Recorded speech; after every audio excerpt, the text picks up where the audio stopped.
اچھا جی، جنید بغدادی کا تھوڑی دیر پہلے ذکر کیا میں نے. ان کا ایک بہت مشہور قصہ ہے اور وہ آئی تھنک سنانا امپورٹنٹ ہے، جس سے تصوف کی ڈیفینیشن مزید کلیئر ہوتی ہے.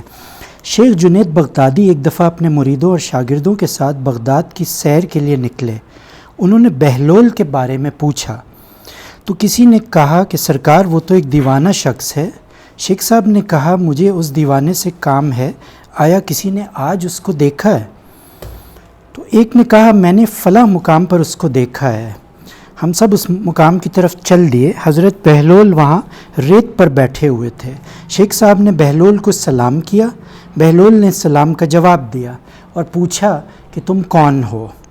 شیخ صاحب نے فرمایا بندے کو جنید بغدادی کہتے ہیں. بہلول نے کہا وہی جو لوگوں کو درس دیتے ہیں؟ کہا جی الحمدللہ. تو بہلول نے پوچھا اے جنید کھانے کے آداب جانتے ہو؟ ابھی بڑا سگنیفیکنٹ ہے یہ مکالمہ.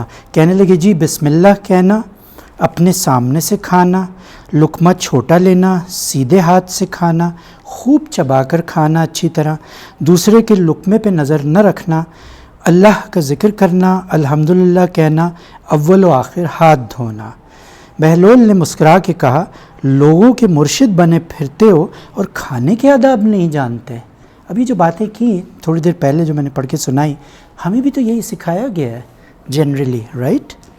اور جو وہ بھی ہم نہیں کرتے، بھول جاتے ہیں. اور وہاں سے اٹھ کر لگے آگے چل دیے. شیخ صاحب بھی پیچھے پیچھے چلنے لگے. مریدوں نے اصرار کیا سرکار وہ تو دیوانہ ہے. لیکن جنید بغدادی پھر وہاں پہنچ کر انہوں نے سلام عرض کیا. بہلول نے پھر سلام کا جواب دیا اور پھر پوچھا کون ہو؟ کہا جنید بغدادی جو کھانے کے آداب نہیں جانتا. اب وہ آہستہ آہستہ جسے کہتے ہیں نا، ان کی انا ختم ہو رہی ہے کیونکہ ان کو سبق مل گیا پہلے ایشو سے. بہلول نے پوچھا اچھا بولنے کے آداب تو جانتے ہوں گے؟ جی الحمدللہ. متکلم مخاطب کے مطابق ہو، بے موقع بے محل اور بے حساب نہ بولے، ظاہر و باطن کا خیال رکھے. بہلول نے کہا کھانا تو کھانا، آپ کو بولنے کے بھی آداب نہیں پتہ. بہلول نے پھر دامن جھاڑا اور تھوڑا سا اور آگے چل کر بیٹھ گئے.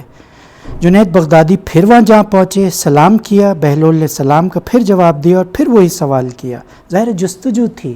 ہی was a seeker of knowledge, he wanted to learn more. کون ہو؟ شیخ صاحب نے کہا جنید بغدادی جو کھانے اور بولنے کے آداب نہیں جانتا. اب سوچیں ایک عام آدمی ہوتا ہمارے جیسا ہوتا تو شاید ایک پاگل دیوانے کے پیچھے ہی نہیں جاتا کہ ہی از انسلٹنگ می، میرے مرید ساتھ ہے، میں اپنے آپ کو اتنا بڑا ولی سمجھتا ہوں. بہلول نے کہا اچھا سونے کے آداب ہی بتا دو. کہا ہاں نماز عشاء کے بعد سونا، ذکر و تسبیح، سورہ اور وہ سارے آداب بتا دیے جو روایت میں ذکر ہوتے ہیں. بہلول نے کہا آپ تو یہ بھی نہیں جانتے. اٹھ کر آگے چلنا ہی چاہتے تھے کہ شیخ صاحب نے دامن پکڑ لیا اور کہا جب میں نہیں جانتا تو آپ پہ بتانا واجب ہے.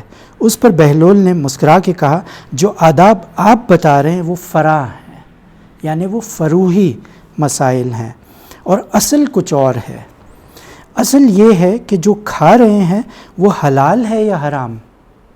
کتنی امپورٹنٹ بات کی. ہم تو فروعی باتیں کر رہے تھے نا، جنیرک چیزیں، لیکن یہ جاننا بڑا ضروری ہے کہ وہ حلال ہے یا حرام. وہ کھانا آ کہاں سے رہا ہے.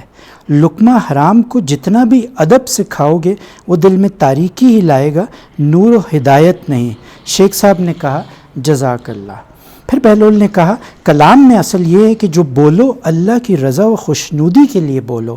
اگر کسی دنیاوی غرض کے لیے بولو گے یا بیہودہ بولو گے تو وہ وبال جان بن جائے گا، اس پہ تمہاری پکڑ ہو جائے گی. سونے میں اصل یہ ہے کہ دیکھو دل میں کسی مومن یا مسلمان کا بغض لے کر یا حسد و کینہ لے کر تو نہیں سو رہے. کیا ہم اس طرح سوچتے ہیں آج کے دور میں؟ نہیں. دنیا کی محبت، مال کی فکر میں تو نہیں سو رہے ہو.